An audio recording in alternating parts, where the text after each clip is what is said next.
berjalan dalam firman-Mu, hatiku siap.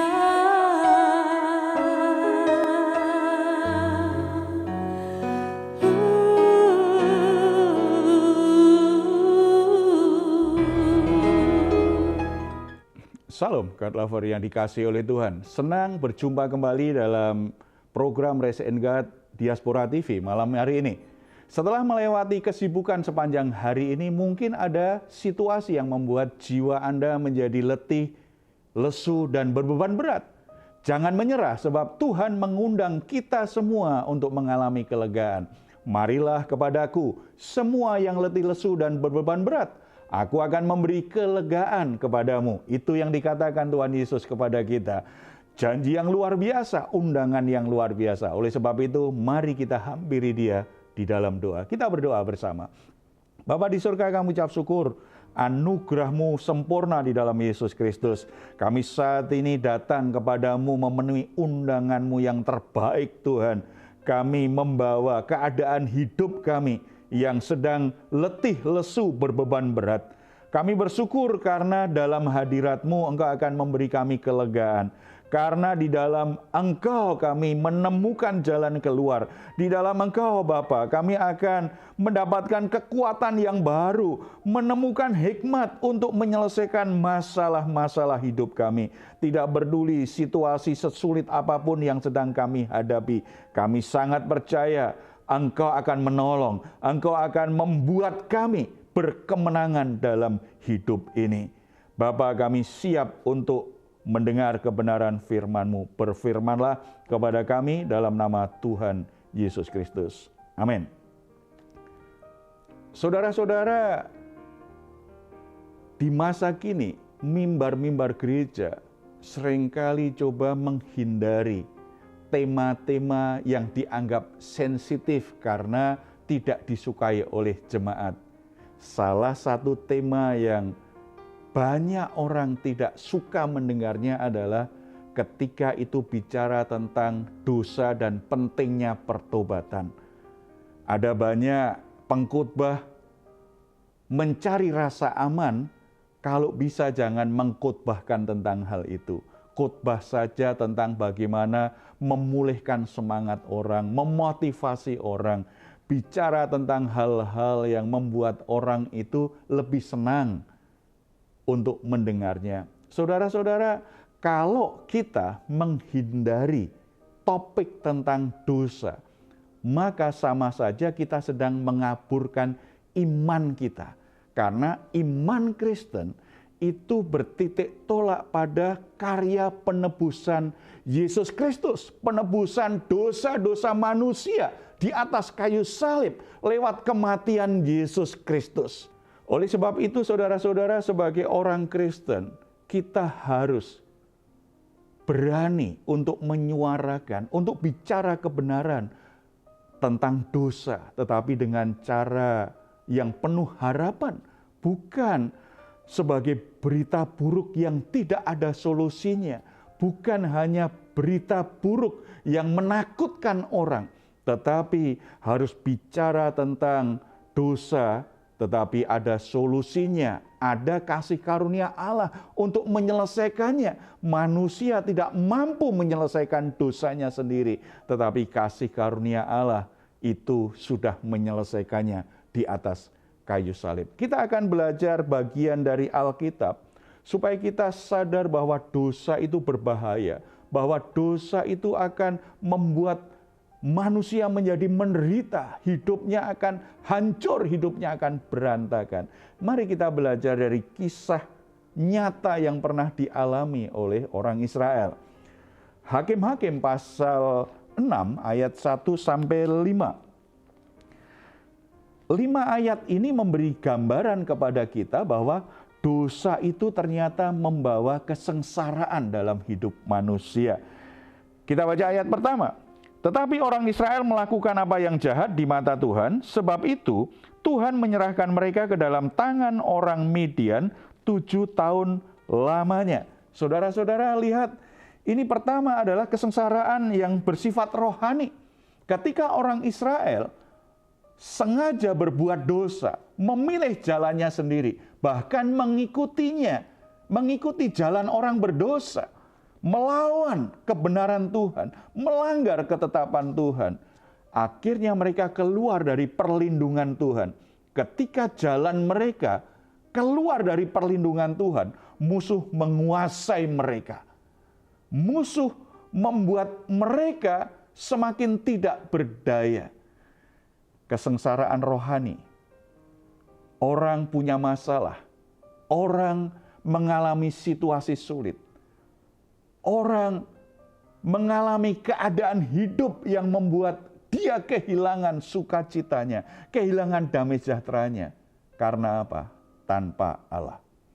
Kesengsaraan manusia terbesar yang dialami adalah ketika orang terpisah dari Allah yang menciptakannya.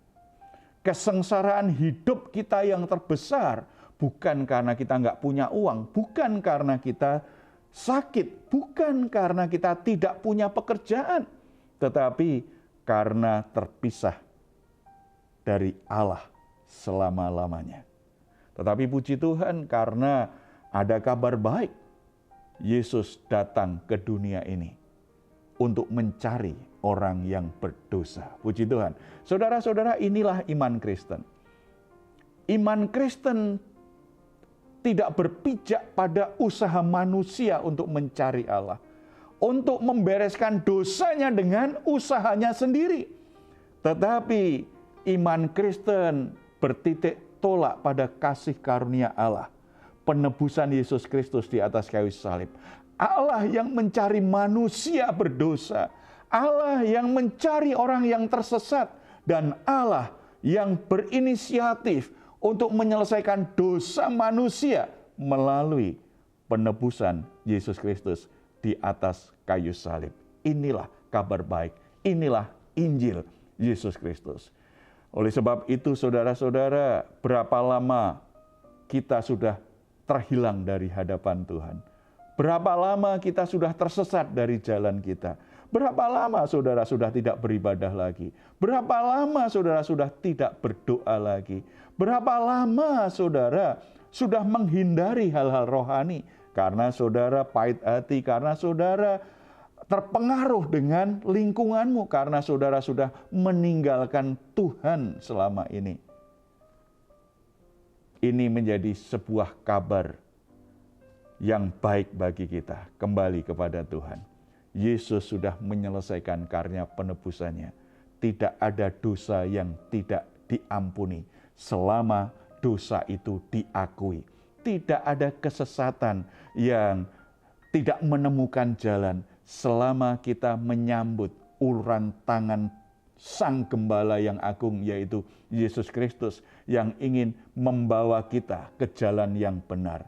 Tidak ada kerusakan hidup yang tidak bisa diatasi. Semua bisa dipulihkan karena karya Yesus Kristus di atas kayu salib itu selesai bagi kita.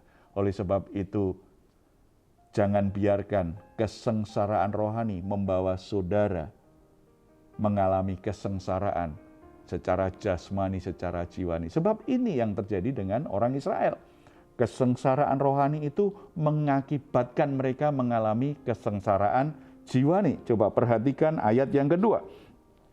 Dan selama itu orang Midian berkuasa atas orang Israel. Karena takutnya kepada orang Midian itu, maka orang Israel membuat tempat-tempat perlindungan di pegunungan, yakni gua-gua dan kubu-kubu. Saudara-saudara, ini ketakutan yang luar biasa. Secara rohani mereka alami kesengsaraan karena terpisah dari Allah. Mereka tidak punya kekuatan rohani untuk menjalani hidup ini. Mereka tidak mengalami sukacita, damai sejahtera ilahi karena mereka terpisah dari Allah. Setelah itu umat Israel dikuasai ketakutan. Apapun yang mereka kerjakan itu dihancurkan orang Midian. Mereka berjuang untuk bercocok tanam, untuk mencari penghidupannya, mencari kebutuhan hari-hari, setiap ketemu orang Midian, mereka langsung dihancurkan. Semua hal yang mereka kerjakan, semua dihancurkan orang Midian. Sehingga mereka sembunyi di kubu-kubu, di pegunungan. Karena apa? Setiap hari, setiap jam, setiap menit, mereka ada dalam ketakutan luar biasa. Ini kerusakan, ini kesengsaraan, jiwa yang luar biasa. Tidak ada yang lebih mendatangkan derita jiwa nih selain perasaan ketakutan luar biasa menjalani hidup ini. Takut untuk menyatakan diri kita, takut untuk menyatakan apa yang bisa kita kerjakan, takut menghadapi musuh, kebencian orang, perlawanan orang, hal-hal yang membuat hidup ini tidak pernah damai. Saudara-saudara, mungkin saat ini di antara saudara juga ada yang mengalami yang namanya kesengsaraan jiwa ini. Sebagai orang tua, ketakutan luar biasa apakah bisa membiayai anak-anaknya menuju masa depannya karena pekerjaannya sedang kolab, karena usahanya sedang berantakan. Sebagai anak muda mungkin ketakutan, apakah aku punya masa depan dengan kondisi yang sekarang ini? Pekerjaan tidak juga menjadi mapan, coba berjuang, merintis usaha sendiri juga selalu ada masalah. Atau mungkin berpikir tentang pasangan hidup, apakah sampai seumurku ini masih ada orang yang mau menikah dengan aku? Ada ketakutan tentang masa depannya. Ada yang ketakutan dengan kematiannya, bagaimana kalau aku mati? Bagaimana keadaanku? Ada yang ketakutan dalam banyak hal. Menjadi kesepian, menjadi cemas senantiasa, ketakutan-ketakutan apapun yang saudara alami, sebenarnya ada solusinya. Ada solusinya, karena Allah tidak memberikan roh ketakutan kepada kita, tetapi roh yang membangkitkan kekuatan, roh yang membangkitkan kasih, roh yang membangkitkan ketertiban ketika engkau datang kepadanya di dalam nama Yesus Kristus. Saudara akan dibebaskan dari ketakutan-ketakutanmu karena di dalam Yesus ada sebuah kepastian, engkau tidak sendirian lagi. Engkau tidak perlu menghadapi semua masalah hidupmu sendirian. Tuhan menyertai, Tuhan membela, Tuhan akan menolong hidupmu keluar dari masalah-masalahmu. Yang ketiga, ternyata ada juga kesengsaraan yang sifatnya jasmani. Coba perhatikan ayat yang ke-3-6. Setiap kali orang Israel selesai menabur, datanglah orang Midian, orang Amalek, dan orang-orang dari sebelah timur, lalu maju mendatangi mereka. Berkemahlah orang-orang itu di daerah mereka, dan memusnahkan hasil tanah itu sampai ke dekat Gaza, dan tidak meninggalkan bahan makanan apapun di Israel. Juga domba atau lembu atau keledai pun tidak. Sebab orang-orang itu datang maju dengan ternaknya dan kemahnya. Dan datangnya itu berbanyak-banyak seperti belalang. Orang-orangnya dan unta-untanya tidak terhitung banyaknya. Sekaliannya datang ke negeri itu untuk memusnahkannya. Sehingga orang Israel menjadi sangat melarat oleh perbuatan orang Midian itu. Lalu berserulah orang Israel kepada Tuhan. Orang Israel itu menjadi sangat melarat. Tidak hanya mereka ketakutan setiap hari. Tidak hanya mereka selalu terintimidasi dengan kekuatan, dengan kejahatan, dan perilaku jahat orang Midian. Tetapi mereka ternyata menjadi melarat. Untuk makan saja sulit.